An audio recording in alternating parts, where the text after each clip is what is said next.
Hello everybody, welcome back for another video. Hope you're all doing well and that you're all having an incredible day. To start things off, today's topic is about learning how to invest when you are young, what to do when you are young and you want to start investing. I am happy that this is a topic. I'm happy that it's a very popular topic because I believe that everyone should start as young as possible. If you start later on in life, that's totally fine. However, I believe as soon as possible, you should get into investing so that by the time you are in your 30s and or 40s, you are rich. The first thing I would suggest is to learn what compound interest is. It is your best friend, and you are going to learn very quickly that it is the thing that kind of keeps the engine going. In its simplest terms, if you have $100 and you invest in something round number that gets you 10% per year on your investment, at the end of the year, you will have made $10 from that 100 and you will have $110. Simple. The next year, however, you are also still putting that $110 into that 10% investment. At the end of the year, you will get more than that initial $10 that you got from the 100, and that will then get stacked on top. As you end up going further and further and further, that $100 at the very beginning, a couple years later, will be a massive amount of money. In its simplest form, this is very 101, simply because of compound interest. And the more investments that you pick up, the more investments that you buy, the more investments that you accumulate, and they all have interest rates as they're gaining in value every single year. This will eventually tumble out of control to the point where you will have a larger investment portfolio than you eventually started out with, and it's because of compound interest. Everything stacks on top of each other, and it is absolutely wonderful. I cannot recommend anything other or better than that in the very beginning. I would also suggest that you start small. A lot of people, I think, fall to the conclusion that you need a massive amount of money to start investing, especially depending on how young you are. I've seen comments before of people asking, I don't have a job, I don't have a so-and-so, I can't work, or I only get an allowance. By all means, save some of it. And I will tell you, as someone who was younger and used to also get an allowance, I used to buy video games, I used to buy toys, I used to buy candy, I used to buy clothes. If you heed my warning, I promise this will help you in the future. You don't need those toys, you don't need the candy, you don't need the video games, you don't need other things. I'm not telling you to exclusively stop buying all of these things. However, you don't necessarily need them. You will be a happier adult and or a happier older adult, depending on how old you are right now, when you have more money. I know a lot of people who are moving into their 30s, some moving into their 40s, and they're having a very difficult time right now because they never learned how to invest. They never learned what compound interest was. They never even learned what inflation was. And they are now struggling. If you give yourself enough time, especially when you are young, to start putting away small amounts of money, once again, it can be something as simple as $5 a week. If you can also find a way to get a part-time job, which we're not going to even talk about in this video, you can start putting that money away into other investments. You are going to do very, very well in the future. Learn what inflation is. I was devastated on many an occasion to find out that my friends had no idea what inflation was. Inflation in its simplest form is pretty much, if there's too much of something, the value of it goes down, i.e., every single year you might notice as you've been getting older and you've been walking into a store, you realize that things keep getting more expensive. It has to do with governments printing money, creating money, hitting a button on a screen to create more money. As the amount of money that's printed continues, the money that you're using, the dollar, the euro, the yen, becomes devalued more and more year after year. This is typically depends anywhere from a 1 to 2 to 3% basis. Some other countries have a much more difficult time with inflation. When you are investing, you want to make sure that whatever you are investing in gets consistent gains over the 2 to 3% mark. This isn't difficult at all. Don't let that number stick in your head. Many times with the stock market, you can receive about a good 6 to 9% return per year. Same with many other different types of investments, which we'll go over in other videos as well. Just make sure that you always stay ahead of inflation and that you know what inflation is. This is a very important topic when it comes to investing. You always want to stay ahead of inflation and know what compound interest is because it's going to be your best friend. because you may be younger than some other people, and I mean young as far as it can really range anywhere from 12 to 15 to even 25. This would be the younger category. I'm going to tell you, in my own personal experience, what a friend told me.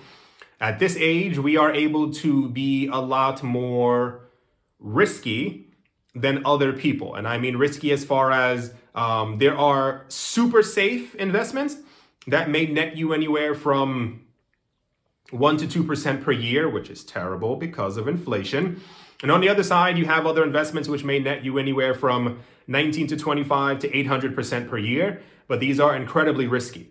My friend told me, because I'm younger, or even then when I was younger, to start investing in these risky assets.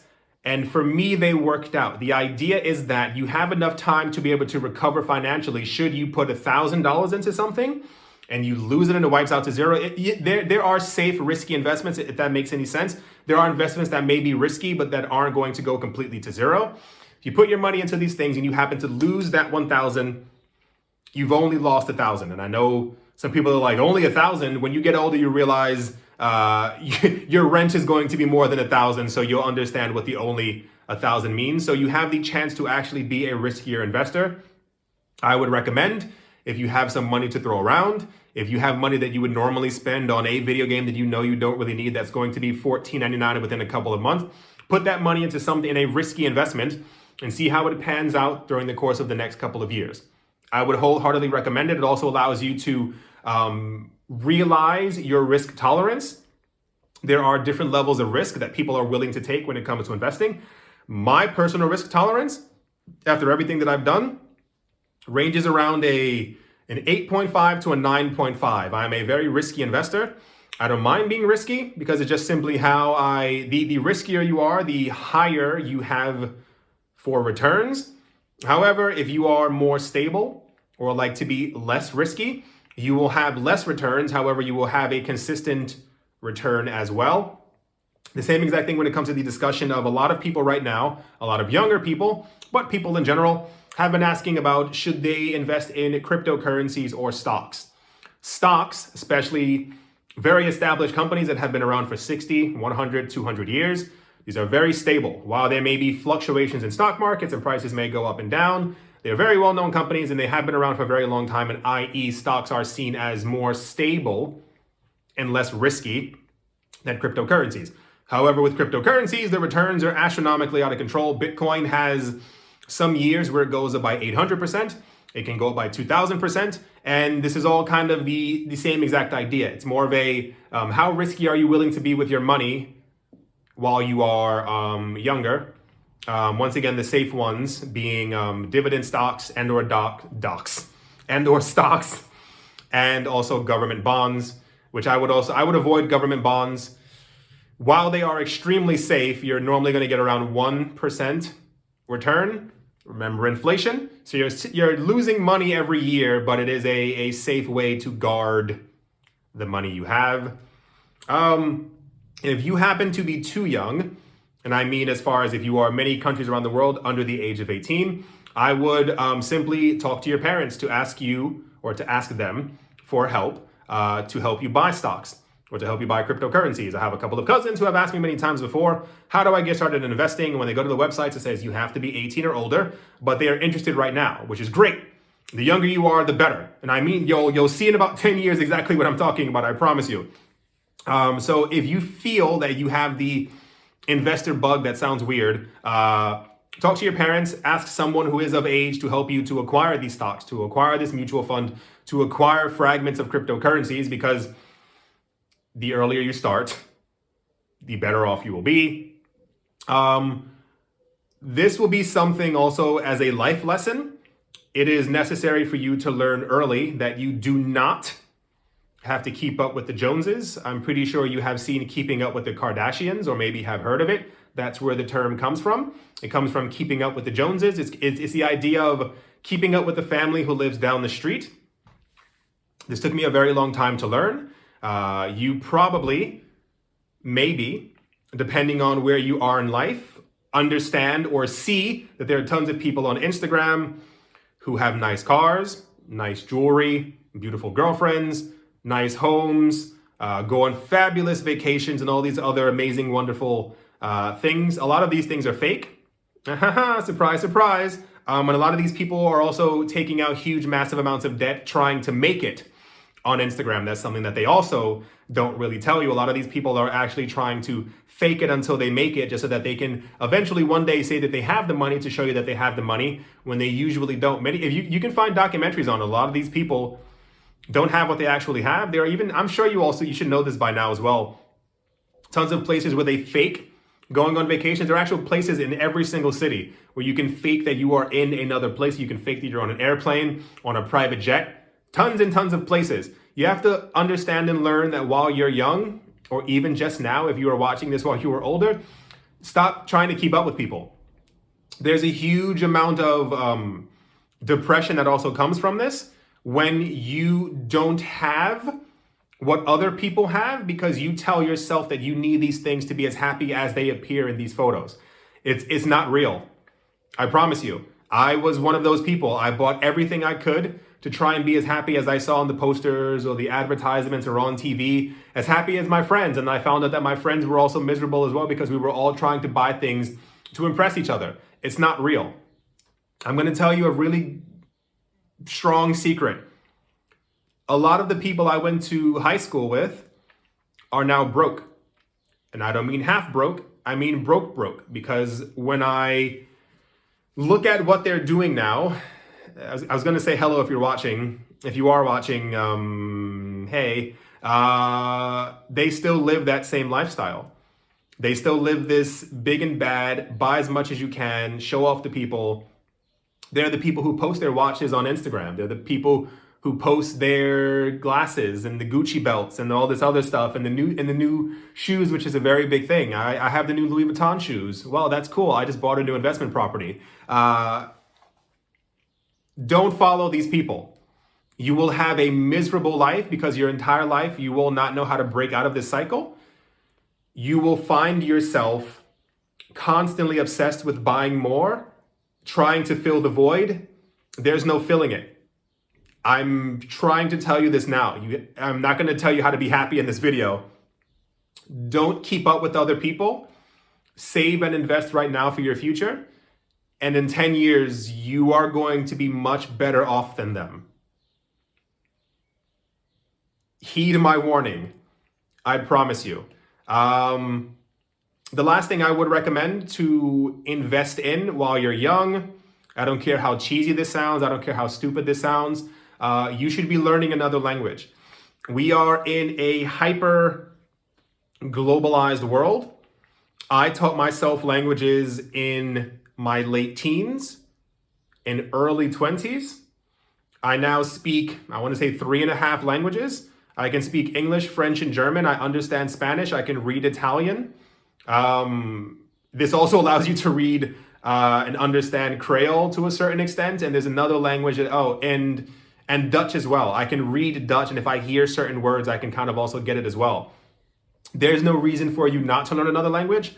Find one that appeals to you. Many people choose Spanish. Many people choose French, Chinese, Mandarin. It can be anything you choose. It is very beneficial to you. I've had many instances in life, many instances where I've been able to, I don't want to say close deals. Deals work out a lot differently when you can speak the local language. When you're signing a contract, when you're going to sign a contract, when you're thinking of signing a contract, when you're discussing with the people who actually own the property, if you can joke with them in that language, it does a lot. I can't give you the answer for how many times this has happened to me before. Just being able to simply make a joke with them to make them laugh. They look at you in a different light, especially if they assume you are an English speaker who can only speak English. If you can speak their language, completely go for it, especially if you have a desire to acquire property in a foreign country as you get older. Why not learn that language right now? You are wasting no time, and especially if you're watching this video when everyone is stuck at home, what do you have to lose? Nothing. Learn. You can even learn, I think, in order to be actively fluent in a language, I think you have to know 1,500 words. And that's basically because We say the same words over and over in every language. I, you, he, she, it, we, you, they, are, going, am, happy, funny, silly. It's all very basic words that we use over and over and over. We just don't realize it because these sentences end up being built differently as we're talking. It's 1,500 words to be actively fluent in a language. If you learned 3 words in a new language a day, three. By the end of the year, you would know over 1,000 words. In a year and a half, you would be actively fluent in that language. You probably have Netflix. You probably have the internet.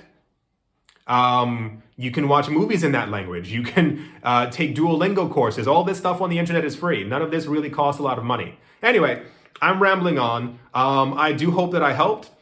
If you have any questions, please ask me in the comment section below. I would gladly love to help even more. Yeah, the earlier you start, the better it is for you. There are many different ways for you to start investing. And just start out small. Just start out small by saving money, especially if you have your eye on something bigger that you want to start investing in later on. Start now. There's no reason not to. I do hope you all enjoyed. Hope you all are having a great day, a great morning, a great afternoon, a great evening, wherever you are, wherever you might be. I do hope that it's absolutely fantastic. Thank you all once again for watching and or listening, and I will most certainly be talking to you all soon.